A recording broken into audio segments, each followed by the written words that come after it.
Bonjour à toi et bienvenue sur ma chaîne. Je m'appelle Claire Loiseleur et je suis l'auteur de livres que j'ai appelés Livres de lumière pour un monde nouveau. Dans cette vidéo, je vais t'expliquer ce que signifie pour moi cette expression lumière pour un monde nouveau. Pour commencer, j'ai été élevée par des parents chrétiens catholiques et quand j'étais petite, ma maman me parlait de sa vision de la vie. Donc pour elle, il y avait la vie, après il y avait la mort, et selon que pendant ta vie tu faisais des bonnes actions, et bien ensuite après la mort tu allais profiter d'un endroit merveilleux qu'on appelle le paradis, où tu allais être heureux. Et si pendant ta vie tu faisais des mauvaises actions, après ta mort tu allais te retrouver dans un endroit horrible qu'on appelle l'enfer, rempli de souffrance. Et puis entre les deux, si tu avais l'intention de faire des bonnes actions, mais parfois tu fais des erreurs, etc., tu allais te retrouver dans un endroit un peu intermédiaire qu'on appelle le purgatoire, où tu allais expier tes erreurs pour ensuite te rejoindre cet endroit merveilleux qu'on appelle le paradis. Par ailleurs, ma maman avait une forme de dichotomie entre le corps qui était mauvais, la chair, parce qu'il t'entraînait vers des mauvais penchants, vers des tentations, et l'esprit qui est bon, parce qu'il vient de Dieu et il te conduit vers le bien.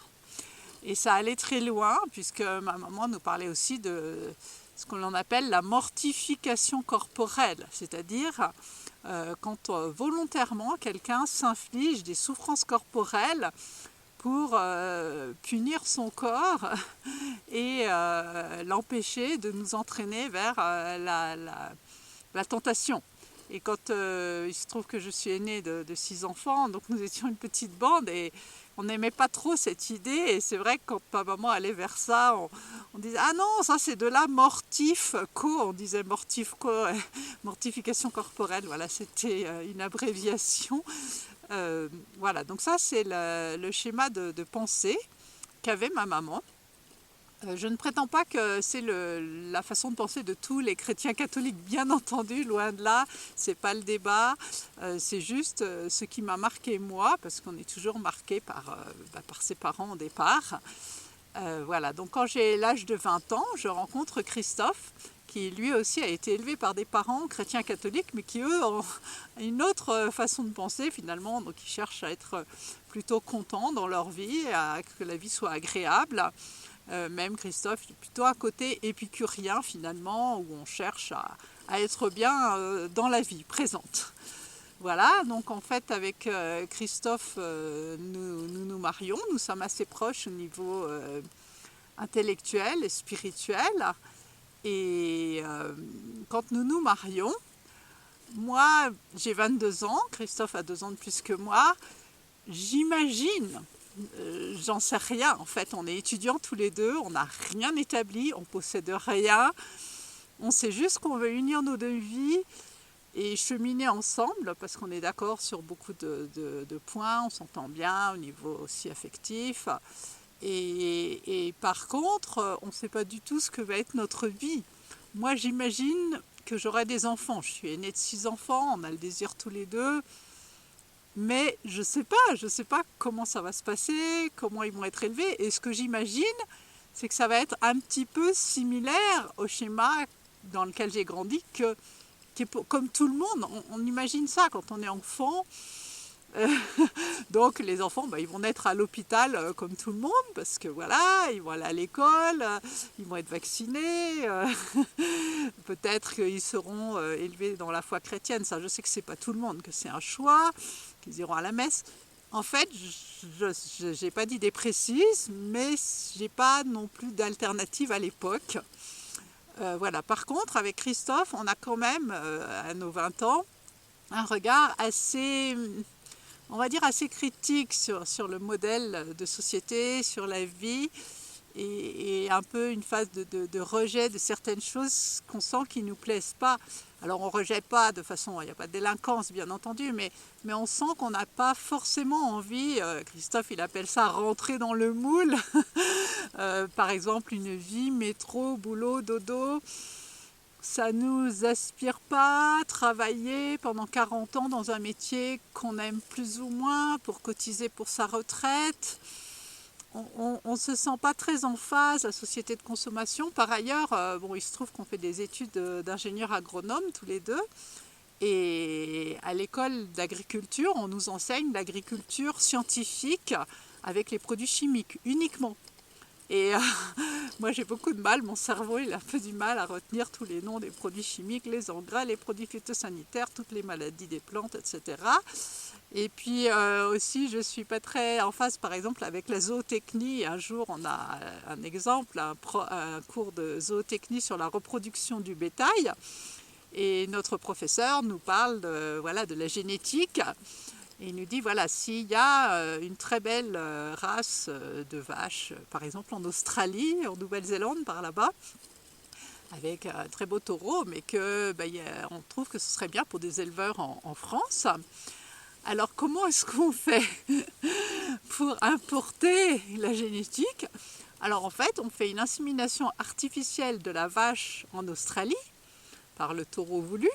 Ensuite, on récupère l'embryon de cette vache, on le met dans l'utérus d'une lapine, on envoie la lapine par avion jusqu'en France. En France, on récupère l'embryon du veau dans l'utérus de la lapine pour l'inséminer dans l'utérus d'une vache en France.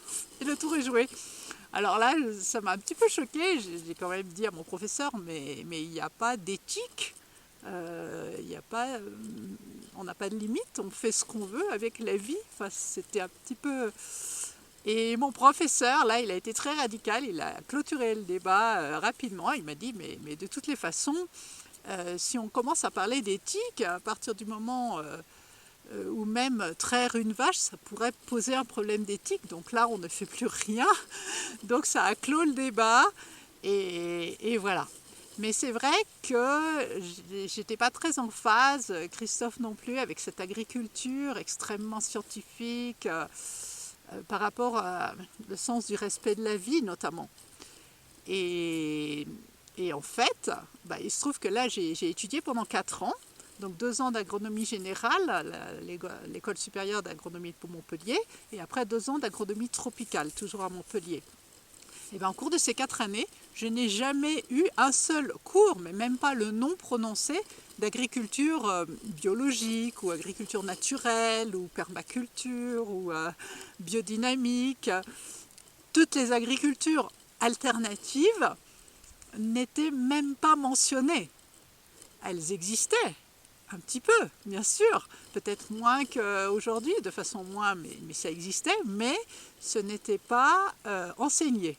Voilà, pour faire un petit aparté, je n'ai pas étudié personnellement à l'université de médecine, que c'est peut-être un peu pareil, où les étudiants font, je sais pas, une dizaine d'années d'études, et peut-être qu'ils n'entendent pas forcément parler tellement des thérapies alternatives. Il y a la médecine scientifique qui est enseignée à l'université, c'est le rôle. Mais il y a peut-être aussi d'autres façons de soigner le corps humain qui ne sont pas forcément enseignés. Voilà, bon, ça c'était pour l'aparté. Donc en fait, avec Christophe, on découvre cette agriculture qui nous plaît mieux et on n'est pas très en phase avec des choses de la société, mais à l'époque, on ne sait pas trop comment on va faire. C'est bien gentil. Alors il se trouve que voilà, on va avoir des enfants, on va aller vivre en Afrique. Et puis après, quand on revient en France, donc j'ai 27 ans quand on revient en France après avoir vécu plusieurs années en Afrique, et là on va rester pendant 7 années consécutives en France, ça va être une période très intense. Et là, petit à petit, on va trouver des alternatives à ce que l'on avait, entre guillemets, rejeté quand on avait 20 ans. Alors il se trouve qu'on va aussi décider de quitter l'Église catholique. Et puis on va trouver, alors pour moi j'ai l'impression comme un puzzle où on peut construire des pièces, où je trouve des pièces et je peux construire un nouveau puzzle pour savoir comment je vais faire parce que voilà, il se trouve qu'on a des enfants là qui sont nés et on continue à en avoir. Donc comment on va faire pour les naissances, pour les élever, pour leur santé, pour notre vie au niveau économique, au niveau voilà, comment on va faire. Et là, eh bien, je commence à m'éloigner du système de croyance de ma maman et à comprendre, avoir une vision de la vie qui va être en fait radicalement différente, où je vais comprendre que finalement, ce que l'on appelle l'enfer ou le paradis, on peut déjà le vivre déjà ici sur Terre. Déjà ici sur Terre, selon la façon dont on vit notre vie, eh bien, notre vie elle peut être plus ou moins plutôt bien agréable, un peu entre guillemets paradisiaque de plus en plus, ou bien au contraire ça peut être un enchaînement de choses difficiles qu'on peut appeler un enfer. Alors il y a les circonstances extérieures bien entendu qu'on ne maîtrise pas toujours. Et ça c'est vrai que parfois on subit des circonstances extrêmement difficiles. Alors pour citer des cas extrêmes, vraiment extrêmes, qui arrivent dans notre monde, par exemple, actuellement, il y a des circonstances dues aux êtres humains, comme les guerres. Donc actuellement, là, en 2024, malheureusement, il y a beaucoup de personnes en Palestine ou en Ukraine qui souffrent des conséquences de la guerre, qui sont terribles.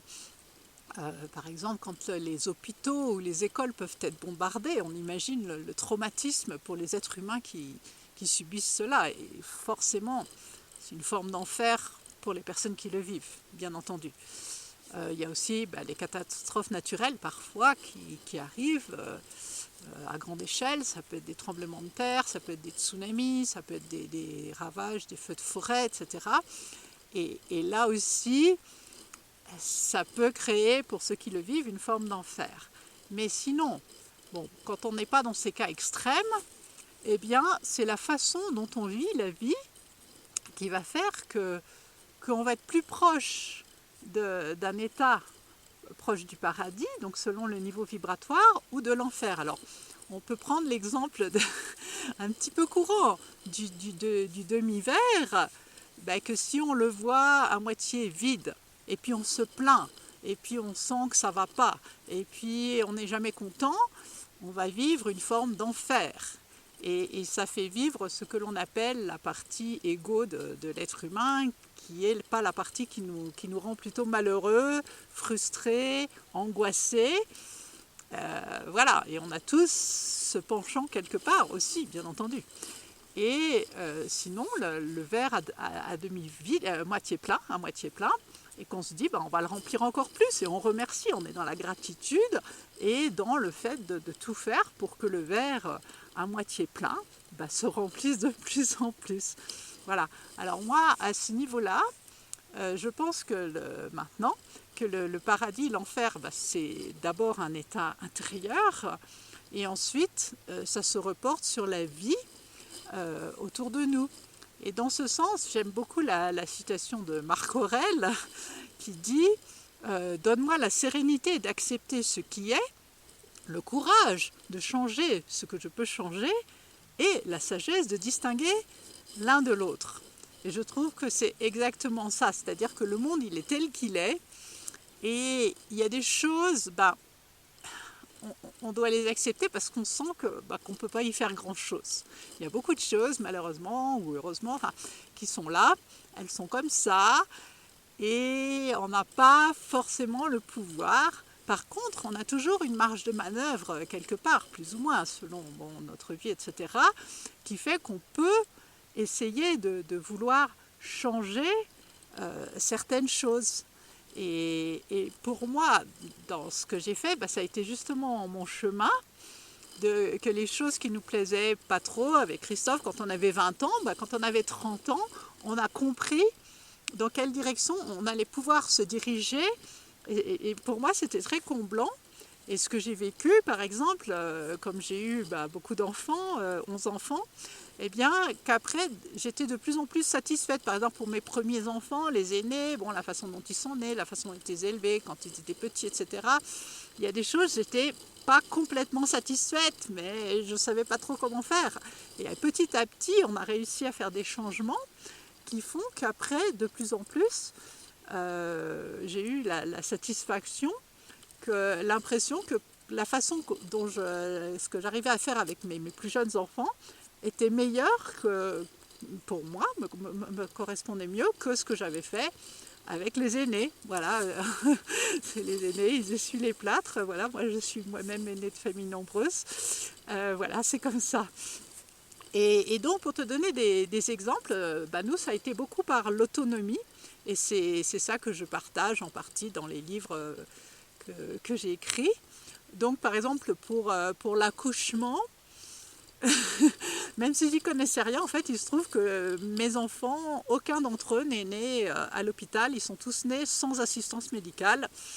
Et finalement au cœur de l'intimité conjugale. Et là c'est pareil, c'est un domaine où on a de plus en plus appris, compris et réalisé de plus en plus conforme au fait de ce qu'on sentait, d'offrir à nos bébés une naissance avec tout le respect, l'amour qu'ils méritent, dans la paix, dans l'intimité, dans la tranquillité. Voilà, par exemple, ça a été un des chemins, même si je ne suis ni sage-femme ni doula. Mais il faut savoir, on est tous nés, je suis née d'une femme, tu es née d'une femme. Après, est-ce que toutes les femmes ont des enfants sur Terre? Non, mais c'est le chemin de quand même beaucoup d'entre elles, et qui passent donc par l'accouchement sans être elles-mêmes sage-femme. Mais même si on n'est pas sage-femme, on peut, enfin moi ça a été mon cas, s'approprier le phénomène de l'accouchement et devenir autonome pour ne pas avoir besoin le jour de l'accouchement d'une sage-femme, d'un gynécologue, etc. Voilà, par exemple aussi au niveau de la santé, alors on a tous un corps physique, même si on n'est pas médecin, infirmière, aide-soignante ou autre, et la responsabilité finalement de prendre soin pour que notre corps fonctionne en bonne santé. Parce que si on n'a pas la bonne santé, on est très limité, bien entendu. Et donc, là, ça a été aussi mon chemin, mon apprentissage, même si je ne suis ni médecin, ni infirmière, ni aide-soignante, d'apprendre comment m'occuper de mon corps physique. Voilà, parce que il y a eu des problèmes en Afrique, etc. Et après, j'ai découvert les clés de la santé naturelle qui m'ont beaucoup inspirée, grâce à des livres que d'autres personnes ont écrits.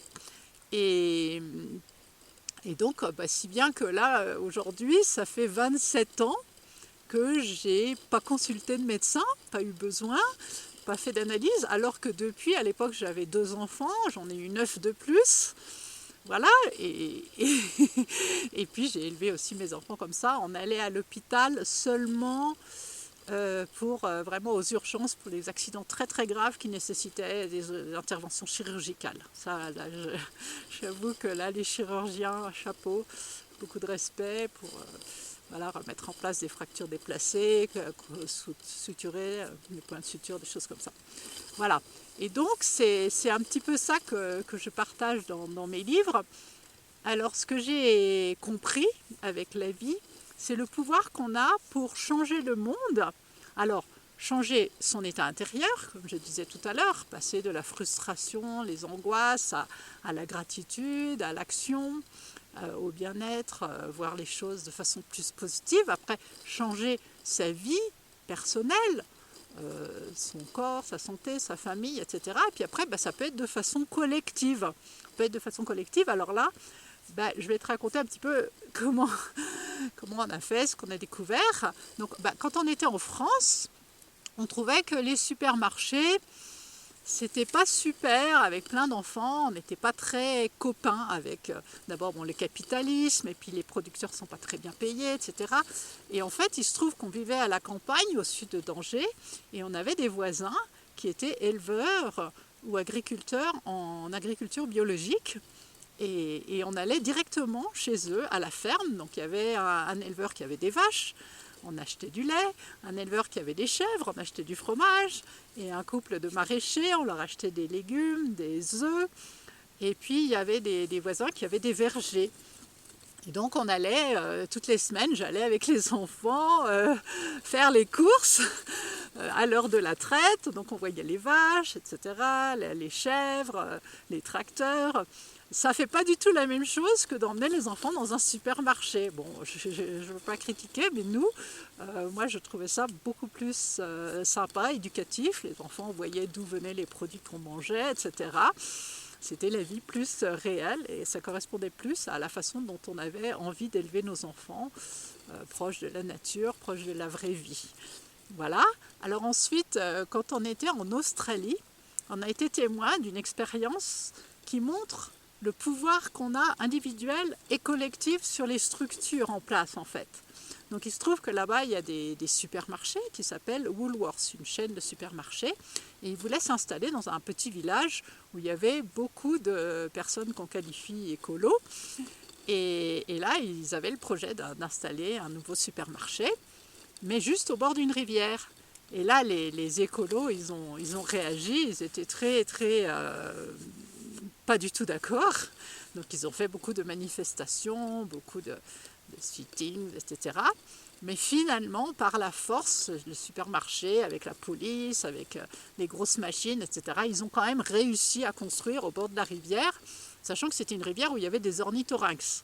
Donc c'est pour ça que les écolos, ils ont dit, mais attendez, on ne va pas détruire les logements des ornithorynques pour mettre un lieu consommation pour faire du bénéfice. C'était pas en accord.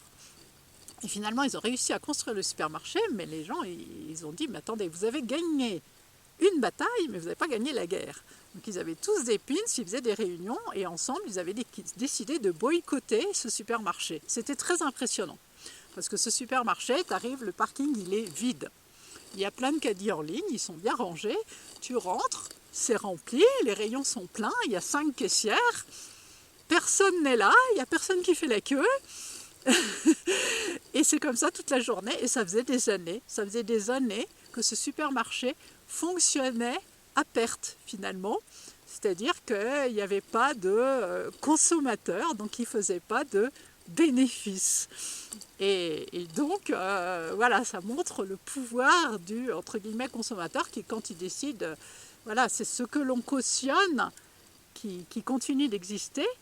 Donc c'est un petit peu ma philosophie de dire, ben voilà, si ça te plaît, ben tu continues de le cautionner, bien entendu, et si ça ne te plaît pas, ben tu construis ailleurs, ou tu t'associes avec d'autres personnes, ou tu cautionnes autre chose.